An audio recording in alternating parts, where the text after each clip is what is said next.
Et dernier jour et dernier type de cuisson, ça va pas être le plus original, mais on va quand même se débrouiller pour l'utiliser parce que je pense que beaucoup de gens ont quand même un four qui est juste là. Juste par rapport à hier, après avoir mangé tous ces poireaux, je n'ai pas eu de problème particulier, en tout cas jusqu'à présent. Donc ça ne veut pas dire, encore une fois, qu'il n'y a pas de souci, mais sur impatient, sans groupe témoin, ça passe. Ce matin, ce qu'on va faire, c'est des flocons d'avoine et on va les mettre au four. Je vais d'abord préchauffer le four, parce que c'est ce qui va prendre du temps ce matin. Hier, c'était rapide à manger, ce matin, à moins. Je ne vais pas dire que j'ai plus d'idées, mais à un moment, en termes de base, ça va être assez similaire au reste. Tremper les flocons d'avoine, ces fibres-là, un petit peu de crème de sésame, beaucoup de crème de sésame. Ma confiture qui n'a pas été cuite au four, mais bon, le premier jour, j'en ai aussi utilisé, a priori, pas grand monde a dit grand-chose. Finalement, vous êtes quand même sympa. Quelle farine je vais pouvoir mettre? La farine que j'ai entamée, c'est facile, comme ça je suis sûr que vous en aurez aussi tous. De la farine de riz gluant, pour faire comme si c'était des cookies. Au départ, le bol ça va et petit à petit il se remplit. Et je me dis, oh tiens, ça fait beaucoup. J'ai peut-être pris un peu petit le papier sulfurisé. Et là, voilà. Aussi mes petits biscuits. C'est un peu abusé en termes de volume. Est-ce que la farine de riz apporte quelque chose de notable? Ça manque un peu de sucre. J'ai l'impression que quand on fait cuire, la sensation de sucre diminue. Parce que c'est un peu la quantité que je mets quand je mange nature. Le croustillant est sympa, mais à y être, je préfère au gaufrier parce qu'il y a plus. Les deux côtés sont croustillants. Là, celui d'en bas est un peu moins croustillant. Au bout d'une semaine, j'ai plus grand chose à dire sur les flocons d'avoine. Aujourd'hui, il faut que je prépare des cours, que je fasse des corrigés, que je monte la vidéo de ce soir, que je réfléchisse à midi. Et là, je perds du temps sur des vidéos sur internet. Donc là, il n'est pas encore 9h, mais il faut commencer à préparer le repas de midi. Ce sont des burgers qui seront faits entièrement au four. Voilà. Bon, rien de trop original, mais on va commencer avec rien. Et il va falloir faire la pâte pour les buns. Avec du lait. Et combien j'en mets? On va dire ça, au pire, j'ajoute un petit peu d'eau, mais je vais pas en faire trop non plus. S'il reste des trucs, c'est histoire d'en avoir deux. Et 2 buns suffirait. Donc le lait, je vais le faire tiédir au four. Je vais le faire chauffer au micro-ondes. Faire tiédir au four, c'est pas très éco-responsable, mais bon, après je vais faire chauffer les pains au four de toute façon. Une petite pointe de sucre, là le but c'est pas que ça pousse pendant des jours, puis les buns à burger, ils sont sucrés, ils sont un petit peu gras. Mon dernier sachet de levure boulangère, et encore, il m'en reste pas tant que ça. C'est la crise, ma petite dame, et je vais pas mettre du levain pour faire des burgers. Quoique je pourrais éventuellement, mais voilà. Ça avait l'air d'être bien. On va rajouter de la farine. Et on se revoit dans quelques minutes. Une fois que ça aura bien pétri et que la pâte sera bien lisse, qu'elle décollera des parois, tout ça. Après 5 bonnes minutes de pétrissage manuel. Donc là, pour pas qu'il y ait de croûte qui se forme, je vais recouvrir d'un torchon bien mouillé. Ici, la pâte a plutôt bien gonflé. Elle est sympa. Oh, franchement, elle est belle. Elle est très très belle. Ça sent bon. Il y a ce côté un petit peu pain au lait qui est assez sympa. À côté, j'ai pris des petits ramequins qu'on avait. Ils viennent pas de moi. Mais ils sont très pratiques pour cuire des petits trucs au four. Et je me dis que ça fera une bonne taille de burger beurré pour après mettre le petit bun. Donc vous savez que si vous voulez faire 3 buns de cette taille avec ces ramequins, vous allez prendre les mêmes quantités que moi. Donc si vous voulez avoir les quantités, j'espère que vous avez une bonne approximation à l'œil. On n'aura pas mieux. Donc là je vais un petit peu les retravailler légèrement. Je sais pas si ce que je fais c'est bien, mais je voudrais leur donner un petit peu de tenue. Ça ira pousser une deuxième fois. En tout cas, la pâte est super douce et c'est hyper agréable à pétrir. Donc là, il y a les buns qui sont en train de pousser au four. On va faire le burger, mais pas avec de la viande, pas avec de la viande hachée. On va faire avec du poulet. Et donc le poulet, on va le faire au four, pané. Et donc pour la panure, évidemment, vu que j'ai pas exactement la panure qu'il faut, ce que je vais faire, c'est que je vais faire un petit mélange maison. Donc ici avec des petites fibres, quelques flocons d'avoine. Ici 2-3 Crips Rolls. Et il restait un petit bout de pain qui a séché. Je vais mettre les parties sèches. Avec ça, un petit mélange d'herbes et d'épices. Un peu de piment pour relever le tout. Coriandre, paprika, des trucs assez classiques, un peu de cumin. On va mixer ça. Je l'ai déjà fait avec des sacs de congélation où je tapais dessus. Bon, avec le pain, c'est plus compliqué, mais avec les Crips Rolls, c'est facile, ou avec n'importe quel chips. Et là, on a de la chapelure fine. Donc ici, sur le poste de travail, on a un peu de farine qui restait tout à l'heure. Je vais sûrement rajouter, compléter. La chapelure, l'œuf avec un petit peu de lait qui a été battu. Les morceaux de poulet. Donc sur 2 blancs, j'ai récupéré des grosses parties pour faire un petit peu le steak. du burger et les petits morceaux qu'on va faire comme pour faire des fingers, je sais pas quoi. C'est pas forcément le plus propre ce que je fais là de le faire sur le plan de travail, mais vraiment il est nettoyé assez fréquemment, donc ça doit pas être si pire. On le plonge dans l'œuf. Et voilà. Donc ici les petits buns ont poussé, celui-là surtout. Enfin non, tous ils ont poussé, mais celui-là était plus gros dès le départ. Je vais mettre un petit peu de lait au-dessus. Parce que l'œuf, je l'avais utilisé et bêtement j'ai jeté un peu le fond qui restait alors que j'aurais pu l'utiliser là. Voilà, comme ça là on y est vraiment. À côté, il y a le poulet qui a été pané, les gros morceaux ont été panés 2 fois. Parce que j'avais assez de panure et d'œufs. Les petits morceaux, je les enlèverai rapidement. Le four chauffe. Je vais pouvoir quasiment tout mettre. Regardez-moi ces petits buns comme ils sont mignons. Ils sont pas énormes. Ils ont pas forcément énormément gonflé, mais il manque peut-être un poil de cuisson en dessous. Mais on va dire que c'est comme un pain hamburger. Il faut que ça reste pas trop croûteux. Et je viens de me rendre compte que j'avais le chiffon dans la main gauche et que j'ai pris le truc dans la main droite. La sélection naturelle est peut-être pas allée assez loin. Je vais les laisser sécher comme ça un petit peu. Parce que là, ils ont une surface de contact très faible. Donc, ça va un peu s'aérer. Donc ici, je vais m'en prendre un. Et je vais le préparer. Il est encore tiède. J'espère pas trop chaud. À l'intérieur, il est bien. Pas extrêmement léger, mais suffisamment pour être pas mal. Je vais mettre du ketchup et j'allais ouvrir la bouteille qu'on avait. Au moins qu'il y ait une utilité à un moment de leur vie. Parce que pourrir dans le frigo, c'est cool. Mais ça va. Le morceau de poulet qui était encore chaud parce que au four, le fromage qui va pas particulièrement fondre, je pourrais le remettre au four, position grill. Mais est-ce que j'ai vraiment le temps? Est-ce que j'ai pas un peu trop faim pour faire ça? Si. Un peu de tomates, ça, elles commencent à arriver les tomates françaises.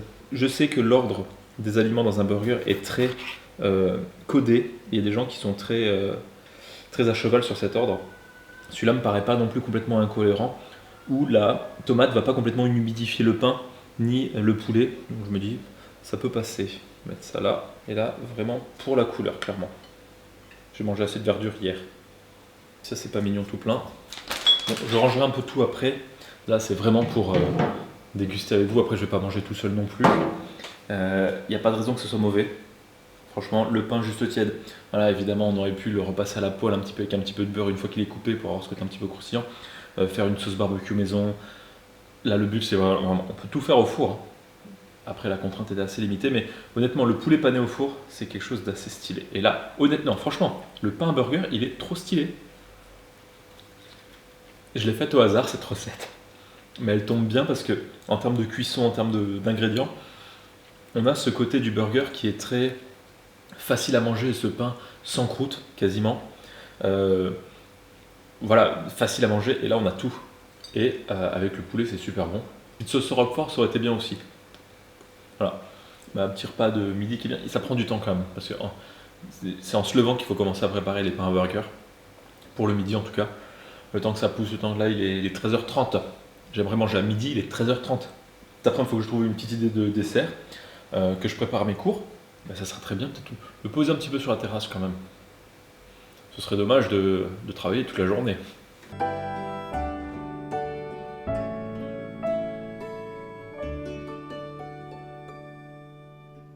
Donc là on est en fin d'après-midi. Non, je plaisante. Peut-être que c'est fin d'après-midi pour ceux qui sont en été, mais 18h30 c'est pas la fin d'après-midi, c'est le début de soirée. Quelle que soit la saison, à partir de 18h, c'est le début de soirée. Qu'on mette les choses au clair. C'est pas grave si je prends position sur un sujet clivant, mais c'est pas parce qu'il fait jour tard que 18h c'est la fin d'après-midi. Non, la fin d'après-midi c'est 16-17h. 17h c'est la fin d'après-midi, 18h début de soirée. Voilà. Bref, pourquoi je disais ça? Sûrement pour rien. Là, au four, c'est facile, il y a plein de choses qui se font. Si on veut faire un dessert au four, il y a pléthore d'idées possibles et de choses à faire. Mais ce que je voulais faire, c'est justement prendre le contre-pied, un dessert qui se fait souvent pas au four, en tout cas que j'ai rarement fait au four, de le faire au four, sinon c'est pas drôle. Et donc, pour ce dessert goûter, bon là ça va pas être le goûter, puisque c'est clairement bientôt en milieu de soirée, ce sera pour ce soir, mais comme ça, je peux utiliser le four pour le dessert et aussi pour le plat de ce soir. Donc, le dessert, ce sera du riz au lait au four. Rien d'extraordinaire, mais faut le tenter quand même. Ce que je vais faire, c'est que je vais mettre du riz que j'ai rincé.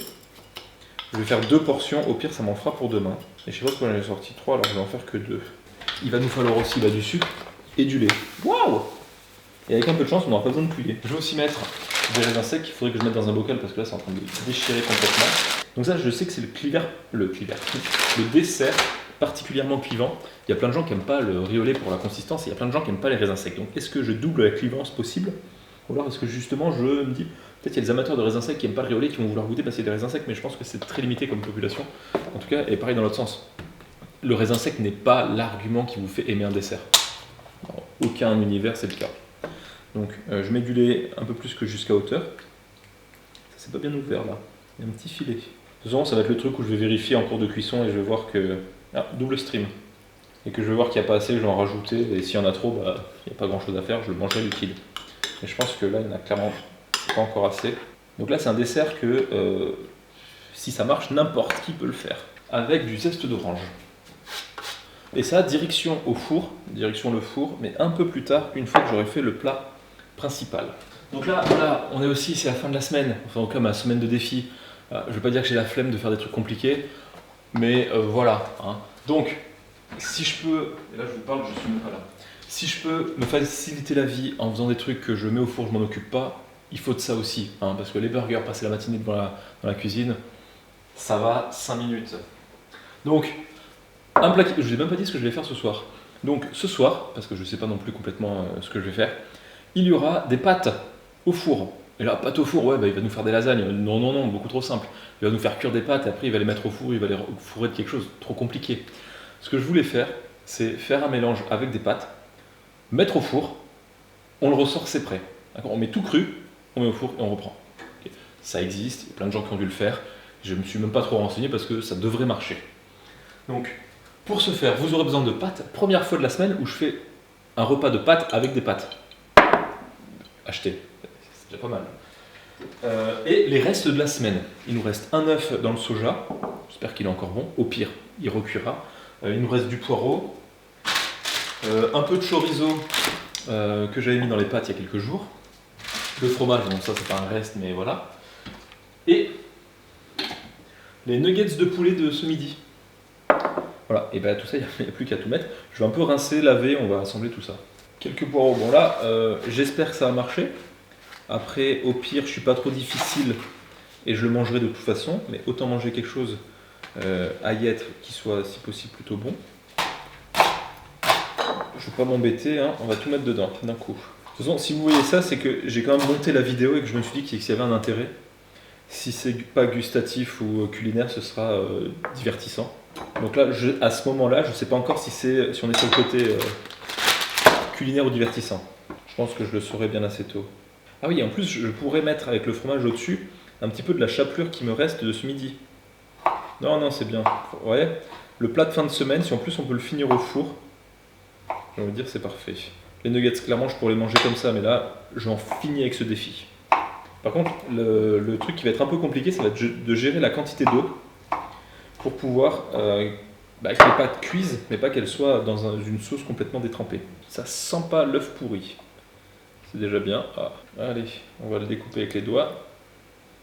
Je me suis lavé les mains. Et là, on me regarde encore d'un air bizarre en disant « Ah, qu'est-ce qu'il nous fait ?» Ici, on m'a l'air plutôt bien, donc je dose des pâtes pour 2 ou 3 personnes. On va dire 2, ça me prend mon repas de demain midi parce que s'il peut y avoir des restes, c'est pas plus mal.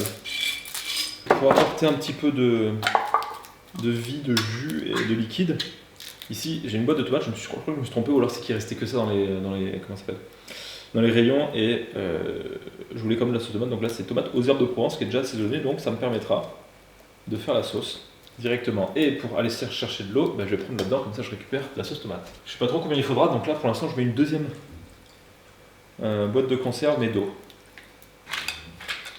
Là, il y a de fortes chances qu'il y ait des pâtes qui soient bien cuites, voire trop cuites, et des pâtes qui ne soient pas assez cuites. C'est un risque que je suis prêt à prendre. Et donc là, j'essaie d'un peu tout homogénéiser. Je pense que je vais quand même rajouter de l'eau parce qu'il va y avoir des pertes par évaporation, même par ébullition. Si c'est le poireau qui noircit au-dessus, ça ne me dérange pas, au contraire, il le faut. Intellectuellement, ça me paraît cohérent de faire ce genre de plat. Je pense que je les retournerai à mi-cuisson, histoire d'être sûr d'avoir quelque chose. Ah non, mais si je mets le fromage, je ne peux pas les retourner. Donc là, on va dire qu'avec l'ébullition et tout, ça va cuire à la vapeur, les pâtes, j'espère. Et là, c'est le moment d'y aller avec le fromage. Si c'est bon du premier coup, ce serait pas mal, et ce serait assez, pas extraordinaire, mais ce serait cocasse que les quantités soient bonnes, vu comment je l'ai fait. Bon, c'est un peu comme toutes les vidéos que je poste. Souvent j'ai des bonnes surprises. Mais c'est ça, la vie c'est comme une recette de Frédéric, on sait jamais sur quoi on va tomber. De la chapelure. Et je pense qu'on peut aller mettre ça au four. Je vais pas commencer à fond, je vais mettre 160 degrés pendant 20 minutes et peut-être finir un peu plus fort. Et je mets le plat et le dessert. Hop. Et voilà, le plat de pâtes qui m'a l'air à la fois un petit peu humide, un peu peut-être trop cuit, il y a peut-être un peu trop d'eau. Et ici j'ai mes riolets qui finissent de cuire avec l'inertie du plat. C'était quasiment cuit mais j'ai laissé pour que ça s'abîme un petit peu plus. Ils sont peut-être meilleurs quand ils auront bien tiédi d'ici la fin du repas. Donc je vais goûter ça directement dans le plat parce que voilà. Et c'est quasiment la fin de la semaine ça. Bon, me voilà pour manger ce repas du soir, sachant que là je vais peut-être pas tout manger. Ah ouais, c'est un poil trop liquide, j'ai mis un peu trop de liquide. C'était à s'en douter, hein, clairement. Mais peut-être qu'avec la panure, ça va un peu assécher le truc. Donc si je mets la panure en dessous, ça va un peu équilibré. En tout cas, ça sent bon, c'est cuit. On est sur la texture des pâtes à lasagne. Donc peut-être pour des pâtes que j'aime bien manger plutôt al dente, plutôt un peu, pas croquantes, mais avec l'intérieur quand on les croque qui est légèrement blanc, vous voyez. Les pâtes, hein, là on est sur du un peu plus mou, mais on a cette vibe de lasagne en beaucoup plus simple et on va pas se casser la tête. Et donc il y a moyen que ça, une fois refroidi, ça se tienne un peu mieux. C'est bon, ça se fait et c'est plutôt pas mal pour un plat de crise où on a vraiment la flemme de mettre les petits plats dans les grands, on met tout dans un grand plat et on met au four. Je continuerai de manger après, mais là je vais quand même goûter le petit riolet. Le dessus il a l'air un peu sec, en tout cas ça sent bon avec l'orange. Ouais, il a l'air un poil sec. Peut-être pas mis assez de lait, je pensais qu'il y en avait assez. Mais il a bien fini de cuire en tout cas, d'absorber quand je l'ai laissé au frais. J'ai pas mis beaucoup de sucre. Ce que je pourrais faire dans la nuit ou là, rajouter un petit peu de lait, saupoudrer un petit peu de sucre et laisser finir de refroidir pour avoir le riolet froid. En tout cas, ça marche, ça cuit. Et encore une fois, pourquoi s'embêter à touiller pendant une demi-heure pour du riolet? Donc pas extraordinaire. Après, la contrainte four n'était pas non plus énorme et ne me permettait pas de partir dans des choses plus farfelues que comme par exemple j'aurais pu faire dans cette semaine. Mais c'est pas parce qu'on a un four qu'on va forcément se faire des lasagnes si on veut faire des pâtes. C'est parce qu'on a un four qu'on va forcément se faire un gâteau au chocolat. Non, ça on peut le faire pour, je sais pas moi, le cul vapeur. Voilà. Donc là c'est un petit peu le dernier plat de la dernière journée de cette semaine.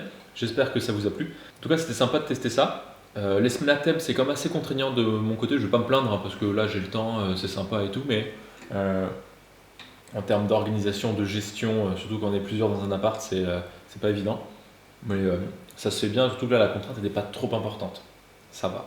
La grosse question que beaucoup de gens se posaient par rapport aux flocons d'avoine un peu tous les matins. Je pense que celui que j'ai préféré, je crois que c'est celui qui était cru, parce que j'ai l'habitude de manger celui-là. Non, celui qui est frit était pas mal. Je pense que celui qui est frit, c'est parce qu'il y avait ce côté un petit peu nouveau, hein, et juste frit. Après, à la poêle ou autre, rien de complètement révolutionnaire non plus. Mais voilà. Et pour les pâtes que j'ai préférées, franchement, non, mais encore une fois, voilà, c'est ça. Pour le côté original et sympa, les crus. Pour le côté, je vais en reprendre 10, les pâtes frites que j'avais bien aimées. Je pense que je vais m'arrêter là. Je vous dis merci beaucoup d'avoir suivi ces vidéos. J'espère que ça vous plaît. De toute façon, maintenant au pire, c'est trop tard.